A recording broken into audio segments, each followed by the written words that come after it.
Hi there, welcome to Unscripted. I'm beginning the show with a quote that I think is perfect for this show. It says, "Gratitude turns what you have into enough." Curious to know what you're talking about? Stay right there. Let's begin. Welcome to Unscripted from Radisson Blu in Arboretum.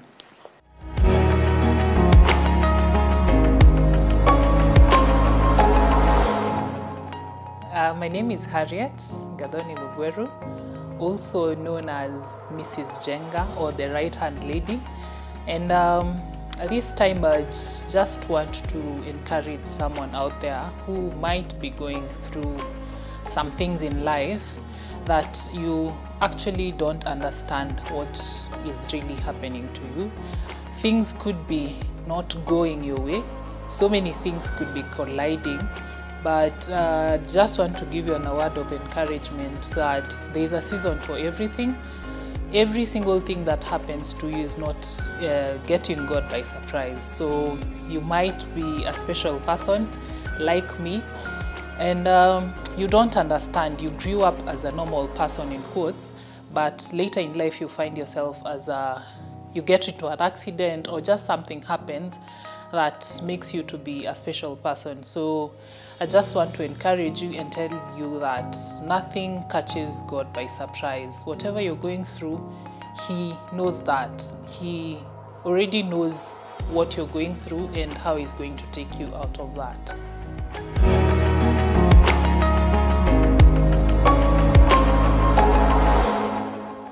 Hi there, welcome to Unscripted with me, Grace. Thank you so much for making time for us and our lovely guest today, Tet. Yes. Karibu Unscripted. Thank you. It's a pleasure. I heard your story, watched you share your story on your page, and I told you when you walked in, I really do think you're Superwoman. Oh, you really are. Thank So you. before we get into your story, I've said a bit of your name, but you can introduce yourself again to people at home and just tell them who you are, I guess why you're here, and what you'd like them to know about you. Okay, my name is Harriet Gadoni Mugweru. Oh, hence the Tet. Oh, nice. Also known as Tet, that's my nickname. All right. I have so many nicknames actually, Do but yes, Mrs. Jenga, recently Mrs. Jenga. Congratulations. Thank so like you. I just threw that in there. Oh yeah, I had to. But 2.5 years ago, I became the right-hand lady. The right-hand lady. Yeah. Tell me about the right-hand lady. How did you become the right-hand lady? What happened? It was March 16th, 2019. Okay. I was coming from work, where I used to work as a receptionist, somewhere in Tigiri. Okay. I used to work as a receptionist. So on Saturday, coming from work, we used to work half day, and we went to town.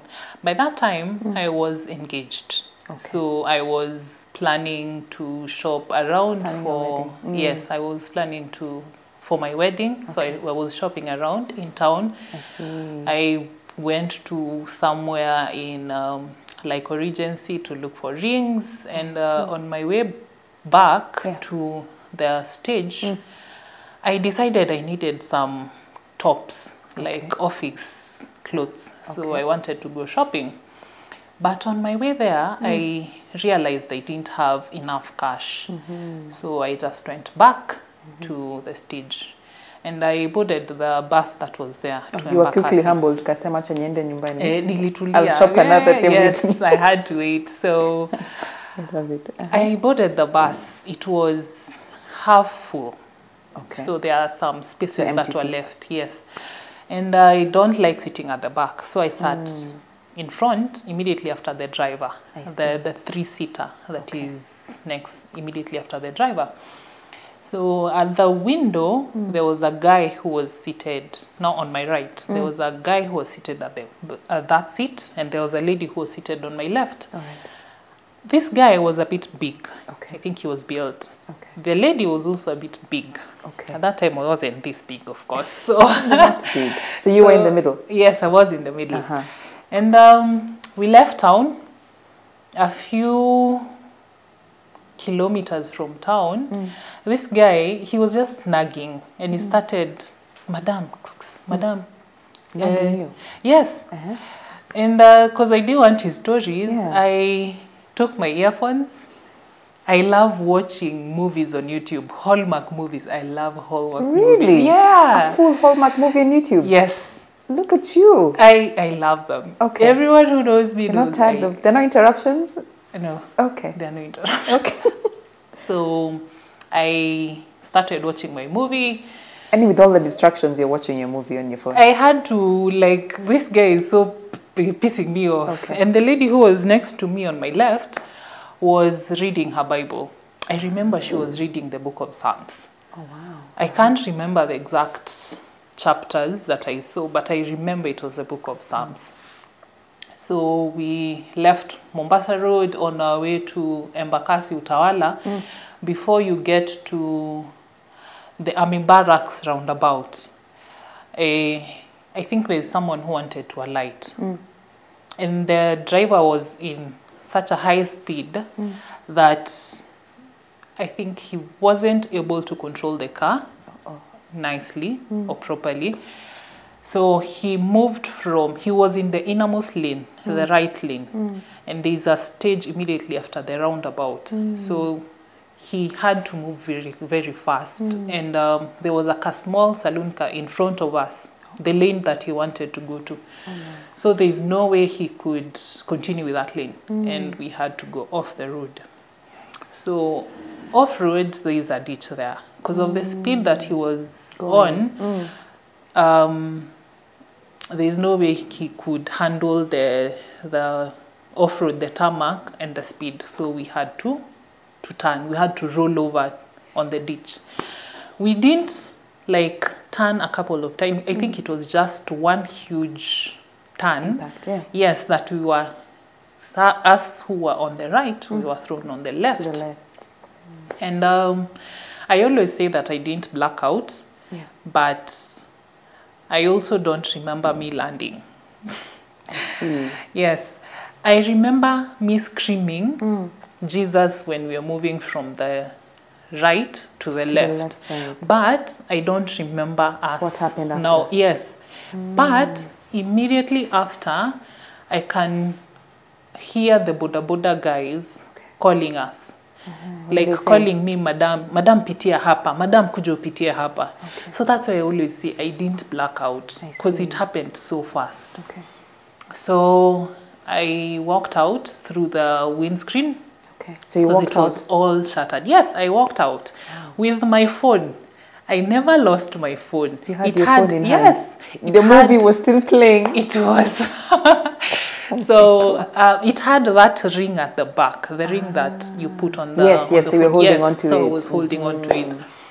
So while walking out, I noticed that I couldn't control my hand the way I'm used to controlling my hand. What were you feeling? It was heavy. It was just something, like the way you'd carry a paper bag. That's how I felt. I wasn't feeling any pain. You couldn't feel it? Yeah. I see. So I carried my hand, like a paper bag, now with my phone, and placed it on my lap and sat on the pavement. Okay.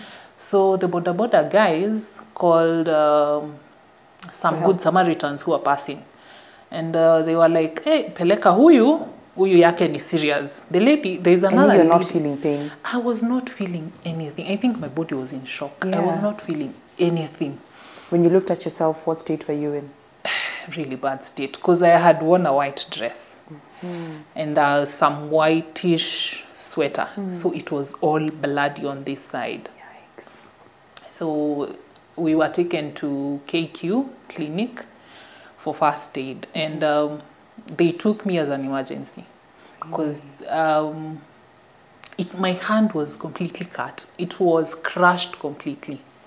And you didn't realize at this point, had you? No, I couldn't see because of the sweater. I see. Yeah, I couldn't see because of the sweater. So they tried to stabilize my hand. Oh, let me take you back. From the time I was being taken from the pavement to the clinic, I had already called my fiancé then. Are you on a stage to make calls? Yeah. So you called him and told him? Babe, nimepata accident. And he was like, eh? Because I think he expected me to tell him, nimefika home, or of course, where are the keys, something. So he was like, umepata accident, and how are you able to call me umepata accident? Yeah. So, because I couldn't explain, I gave the lady who was giving us a ride to the KQ clinic. To tell him, yeah. And she was like, ni ukweli, amepata accident na hayuko hali mzuri. So if you're able to come to KQ clinic. Okay. His dad, my dad-in-law, is an army guy. So it wasn't far from where he works. Got it. So he came first. Yeah, he sent my sister-in-law. Okay. So they came, and the way she saw me with the white dress and all bloody, she started screaming. Okay. And I also started screaming, not because I'm feeling pain, but I think I'm hurt because of the blood that I'm seeing. She was in shock. Yeah, so... Oh, so you started screaming as well? Yeah, I also started screaming because I can see her reaction. Yet you have no idea, you're not feeling anything, you don't know how bad it is. Yeah. At what point, before we go on break, did you realize you were not okay at all? When they started making calls to transfer me to another hospital, and they started making calls like outside the door, you could hear whatever they are saying. And they are saying, this can't wait, this is an emergency. That's when I saw this as a serious situation. When you saw your arm, when they took off the sweater, yeah, what did you see? It was a horrible, horrible And what did image. you feel in that moment? Yeah. Apparently, it wasn't, I wasn't scared of that because like 5 years back, I used to intern in Bagathi Hospital. So I was used to... seen a lot. Yes, I was used to seeing some things. But now this is me. I think it's just shocking because it was now on me. Yeah. But I wasn't that scared. Really? I wasn't that scared. I told you she's Superwoman. Let's take a short break. We'll be right back with Tet.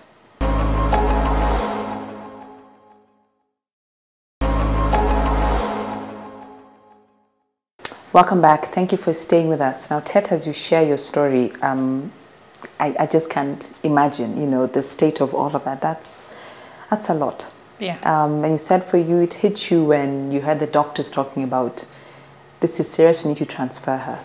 So at what point did they tell you, and how did that, your reaction, what came through your mind, or what crossed your mind when they said, Tet, we've tried our best, but we have to amputate?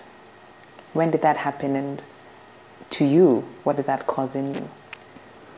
Okay, it took some time because from the first aid at the KQ clinic, I was taken to Mata Hospital, and they did some surgeries. Like the first one was an emergency surgery to put a plate from this point to the rest, and that was successful. Okay. But a day later, they noticed I had a blood clot, and the circulation wasn't okay to the rest of the hand. So the complications that followed? Yes. Okay. So I had 3 more surgeries to try and correct the circulation, move the clot, and they didn't work. And as all this is happening and just taking a toll, how are you? What's your state? I was actually really fine. You were still hopeful? I was still very hopeful. Wow. And I'm this type of person who is used to going to visit the sick. I am this person who, when my sister is sick, I'm the one who will be sent to go take care of a sister, make her eat. So it never hit me that this is actually me lying on this bed. So guys would come, oh, they're all sad, they want to cry. But I'm like, okay, why are you crying? Me, I'm happy. Wow. I am okay. So I'd make them, I'd tell stories and make them. Yeah. So patients would even come to my bed to check who's the sick person here, because I'm the one, I'm the loudest amongst everyone who's there. And what do you attribute that strength and hope to? I had to grow into it. I had to grow into that strength because I am the 3rd born in a family of 5. So you encourage the two elder siblings, and you also encourage the two younger siblings. Oh, I don't know, it's just you. It's just me, yeah. I see. Yeah. And you said you had mentioned during the break the doctors there, you were sort of confident they would save your arm. From the first time that I went into surgery, I asked the nurses and the doctors, have you dealt with a case like mine? Because at that time I was engaged. So I was only crying for my ring. I need to get married. I need to put a ring on this hand. Wow. So they would encourage me and tell me, you don't worry, one of the doctors is amongst the best. He actually fixed a boy who went to hospital, the hand separate from the body. So I think I got the encouragement from that. And I never saw myself being an amputee. It's just something that it wasn't adding up. So there's no way I could accept to be an amputee. It's not like if it happened, I would deny, but it just never crossed my mind. When did it happen? At what moment did it sink in and acceptance? So a week later, after me being in hospital and for surgeries, a Sunday afternoon, family and friends had come to visit me. It was around 1 or 2. So I'm there telling stories as usual, and the doctors came. The 3 doctors came together. So the orthopedic surgeon and another one. They never used to come together. So at this time, I knew this was something else. So they came and they told my friends to leave. So they only wanted to see the family. And you had a feeling this is... Yeah. But, okay, they started now to unwrap the bandages and all, and explaining what they have been doing to my family. And when they got to the hand, they were like, now as you can see, this is completely, it had this infection, sepsis. So the whole hand was infected. So they explained, and they concluded, and now because of this, we are going to amputate. How was it hearing those words? They were not meant for me at that time. Because they were being addressed to my parents and my siblings and my fiancé, because he was also there. So me, I'm just there lying, looking at them, waiting for them to tell me something else. Really? Yeah, so once they're done with my family, now the doctor turned to me. And now because of that, Harriet, did you hear what we said? We are going to amputate. No reaction still. I don't know. I think I was in I don't know. Because it's difficult. Yeah. It's something that I've been fighting from day one of me getting into this accident. So once they left, that's when it hit me. Gosh, there's no option B. They're not giving me another plan like we are going to amputate or we are going to do this. And I started crying. I started crying so hard. My mom crying in her corner. I've never seen my dad crying. He started crying. My fiancé couldn't cry because I think he was being macho. For you. So his eyes were so red.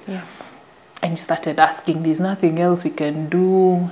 And the doctor said, no, if we can try and correct the circulation. But if we allow this infection to go to the rest of her body, her organs are going to start failing. So it doesn't make sense. We save the hand and she'll forever be in hospital because of her organs.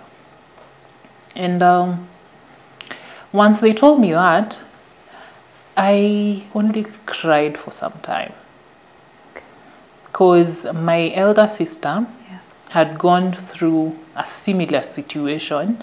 She had fibroids. So when they did the surgery, she got the sepsis. Oh no. And she went into HDU. So there's no way I could allow my family to go through that again. So I cried. Of course I had to cry because I'm losing my hand and ask so many questions, but the acceptance was already there. You're thinking what led you to acceptance is the thought of your family going through that again. Yeah. Not even you. Wow, Tet. What were your main fears or concerns by the losing your arm? What were you most afraid of or worried about? The first thing, or the first people that I thought of were my nephews and nieces. Why? The kids in my life, because how am I going to tell them? Tata left the house with 2 hands and now she has 1 hand. Oh, now I can't carry you. I can't do the things I used to do for you. The other person who hit me was my shushu, because I used to do some beadworks. So my shushu was a fan of them. She would have a kitenge made and would call me, oh Harriet, I need some chains and earrings to put on with this dress. So I called my shushu crying and told her, shushu, wameamua atanikata mkono. And she screamed. She was like, no, tell them to wait, I'm coming tomorrow. But I couldn't wait. Yeah. If I was to wait for another 24 hours, it would be fatal for me. Indeed. So how did you come to terms with losing your arm? I had a very nice supportive system. Good. There's a lady who came to me asking questions. Why me, God? Why are you taking away my talent? Because at that time, I believed the beadwork was my talent. I see. So she came and asked me, no, Harriet, if you ask why you, who would you give this burden to? Wow, it's a deep one. I really thought about it. Yeah. I looked at my family, I looked at my friends, even my enemies. Your worst enemy, I tell you. Yeah. And I was like, no, there's no one who would go through this. So it's just me. And that really made me go through that easily and accepting. Yeah. So after some time, the nurses came with the papers and I signed them to go in for theatre. You're a strong woman. Thank you. After signing the papers, and now it's time to go for the procedure. How was it the moment you woke up and you realized you knew Harriet, your right hand, the right hand lady? How was that moment for you? Okay, first, when I was just wheeled in for the theatre, I am this kind of person who usually challenges God. I don't know if that's right, but I tell God to give me signs and signs that I can actually see. I am not that person who listens to the soft voice. I've never had it. To be like waiting for the fire. Yeah. And sometimes it's the heart. Yeah. So I went in and told God, oh God, nisaidia tu hii mkono move, at least move my fingers if this is not meant to happen. Just do something, like a miracle or something. And once you do that, I'll scream my heart out and they'll come and wheel me out. Okay. So it didn't happen. Prayer. Okay. And I was like, okay, maybe I asked the wrong thing. If amputation is really for me, do something to confirm it. Confirm that I am really supposed to be amputated. Okay. And in the theatre, you can see there are so many lights around you. Yeah. And they flickered. I was like, it's okay, God. This is really you, and I'm really going to do this. They just flickered? Yeah. Okay. And I was at in that moment, you felt, okay, God is... Yeah, he answered. And hours later, like 4 or 5 hours later, I was done with the surgery and my family and friends were still waiting there. It was almost 11 p.m. All right. They were all there waiting for me, but I was in so much pain. So they gave me jabs of morphine. Yeah, because it was so painful. And I kept on screaming from the pain. Yeah, it was so painful. It was like saws were cutting into my bone. Very painful. This is post? Yes. Okay. Pole. And to the room, I went all the way screaming. I had a male nurse. In his name was Timothy, so I went screaming, Timoni pe dawa. And he's telling me the dawa is here on the drip. I was like, it's no, not enough. Me, I want morphine. You dunga me morphine, I want to go and sleep. Oh. So I went, guys saw me screaming and they left. They were so scared. I chased away some who were still there, like my fiancé. You didn't want them to see you like that? I didn't want them to see me like that. So he gave me morphine and I slept. Okay. And the next day, they were so scared to come to hospital because they didn't know how they are going to find me. But what about you? The next day when you came to and you saw yourself, how was that moment for you? It was a funny time. I felt lighter. I have slept for like a whole week on the bed with a very huge bandaged hand. Yeah. I felt lighter. But I didn't feel like I made the wrong decision. It was, I think, the best decision because of what I had gone through the past week. Of course. Yeah. So you were at peace? I was at peace. Okay. Yeah. So in the morning, my brother came to check if I was still in a grumpy mood. And they came and found me seated actually drinking juice. Oh, wow. So they knew it's safe to come. Yeah. And check in on you. Yes. I told you, you're Superwoman. Let's take a short break. We'll be right back.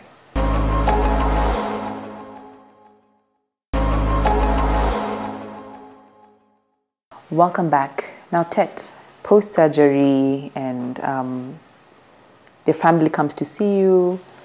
I'm curious to know, before this, it was days before your wedding, wasn't it? It was a few months. The accident? Yeah. The accident happened a few months before your wedding? Yeah. Okay. Did you proceed with the wedding plans post-surgery? No, we had to push them. Okay.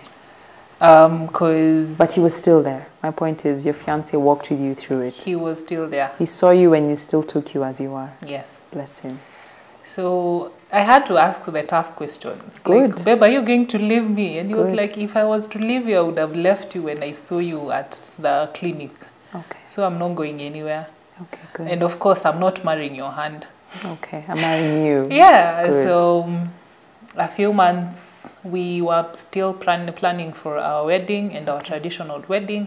What was different? Because you said during the break, you told me your concern, even on your blog, where you'd wear your wedding ring. That was your main concern. Even you were telling the doctor, and I'm getting married, where will I wear my ring? Yeah. So how did you do your wedding differently to incorporate the new you?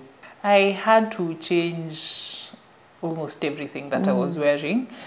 Because I used to wear tank tops and just tiny things. I never used to cover myself like now I was supposed to cover myself. So during my wedding, I had to go buy a gown and do some modifications. So I put a sleeve on this side, and this side was just a short sleeve. It's very beautiful. Thank you. And why, I'm curious to ask, or know, why did you feel you had to cover yourself? Because I knew guys would come to check and ask questions. Yeah. You didn't want the attention. And take photos. I didn't want the questions. Okay. What I did before guys could even come for my traditional wedding or the white wedding, I had to take professional photos without me covering myself. Oh, you did? Because I really like taking photos. Okay. So I knew guys would come to see what is Tet wearing. I am a very stylish person. Would dress up for anything and everything. Okay. So I knew guys would come to check, hey, what is Tet wearing for her rurashio? What is Tet wearing for her wedding? So for me to get to them before they get to me, I had to take photos and post them. Oh, wow. So they wouldn't have anything or any stories to come and tell. Did you go through a grieving process? Like ever moments where you would miss your arm or think or just feel, because when we lose something, no matter how, whatever it is, a part of us, you grieve that loss. Did you go through it? I did, but And how did you deal? I'm so funny because I wasn't grieving for me. I think I was grieving for other people. How so? And I was grieving for my fiance. How am I going to cook for this guy? Yes, I'm still asking why I don't have an arm, but it's not for my sake. It's for It's others. for other guys. How am I going to carry my kids? Your child. Yeah. How am I going to dress up for these events that I usually go to? Yeah. Other things, not me. And how did you make peace with those questions, actually? How did you make peace with that? Did you seek counseling? Did you talk through it? How did you deal? Because those are heavy questions. Yeah. Yeah. I had to go for counseling, but it was like a top-up of what I already believed in me. Because I believe if you don't accept yourself the way you are, even if you go for counseling, it wouldn't really help. Don't help. So I went for counseling, yes, with all these questions, but I had already accepted myself. Good. And there's a time you would cover up. Then you decided, the world take me as I am. Yeah. What was that breakthrough? What changed in you for you to embrace and accept yourself? As I told you, I love dressing up. So it was such a downtime for me. To have to cover up. Yeah, now I have to get ponchos and scarves to cover myself. Yeah. And you'd walk in town, the sun is so hot, and you're covered up, and guys would look at you so funny. And I'm like, okay, so why are you looking at me? Without me covering myself, you will still look at me. If I cover myself, you're still looking at me. So you decided, you know what? I am going to do away with the scarves and ponchos, and I decided to walk like that. Have you gotten any people who would not just stare, but actually ask you any questions? Does that happen? It happens, mostly with kids. Kids are so funny because they'd ask, they'd ask, what happened to you? But I find so much pleasure in explaining whatever happened to me. Yeah, Okay. I finally say that I have a story to tell. You do. I would, before this, I would sit with someone and maybe talk about politics and talk about shoes. But right now, I have something to tell you. And a powerful one at that. Yeah. Take us through a life as an amputee in Kenya, and what a day looks like for Tet. How you go about the daily activities and what it's like. So yeah, life as an amputee in Kenya, it's a tough one. Mostly because guys will always stare. It's not bad to stare. We always joke with my husband and say that I am a celeb. Now we'll walk around and guys would be looking at me and he's like, hey baby, you're making me a celeb. But it's not easy, mostly when it comes to getting something like a job. I see. So it's been a challenge. It has been a challenge because sadly due to COVID and I still believe due to my condition my condition, I lost my job. I'm so sorry. And trying to apply for other jobs. Yes, you're qualified, but once they see on your CV that you're a disabled person, they don't believe that you're able to maybe even type a letter. I can do it. I had been doing it even when I became an amputee, but they don't want to give you that time to at least to prove try. Or show them that you can. Yeah. Is that why you started I feel like your page and your channel, like I said, you're superwoman. You're driving, you're swimming, doing the daily activities. Was that what triggered that? Or what motivates you to just show the world, you know what? Indeed, I can do all of this. What triggered me is guys kept on asking, mostly asking my husband, why are you marrying a lady with one hand? Oh, really? They felt so bad for him. It's like I wouldn't be able to do some things. So I had to prove them wrong. So me doing all these things is to show guys that even with one hand, I'm still able to cook and cook chapatis for that matter. Hey. And let's clap there. Oh, thank you. So yeah, it is just to prove guys and show them, yeah, my life as an amputee didn't change, like from what I had before and what I have right now. I might do it slowly. It might take some time, but I'll still do it. What motivates you? There's a life mantra you have. You don't know. That's something you said actually that really spoke to me. You don't know what you have until it's gone. Tell me about that. There is a quote that I got immediately after I got amputated, and they even had to print it on some T-shirts. Did you? Yes. It says, gratitude turns what you have into enough. Oh, I like that. Once you're grateful for whatever you have, it becomes enough for you. I am grateful for my right hand. Good. It becomes enough for me. Okay. I am able to do anything and everything that I can. You can. With the right. So right now where you are, you're content? Yes, very contented. What would you tell someone at home right now as we finish who isn't in your place you're in right now? Maybe life happened and it's just thrown them off. Maybe they're an amputee like yourself, or just something drastic has happened. What would you tell them? Take it as a blessing that you're seeing another day. You might be going through a lot.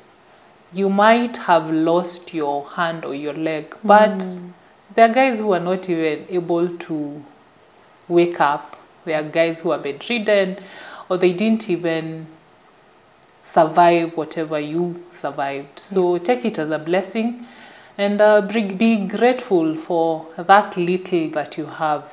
And it becomes enough. And as I said, gratitude turns what you have into enough. It really does.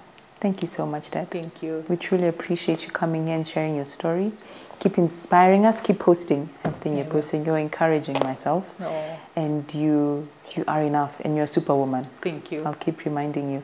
Thank you to those watching at home. I hope Tet has inspired you. She has me. The quote is, gratitude turns what you have into enough. That's how you finish your show. Thank you so much for watching. Thank you, Radisson Arboretum, for hosting us. Until next week, goodbye and God bless.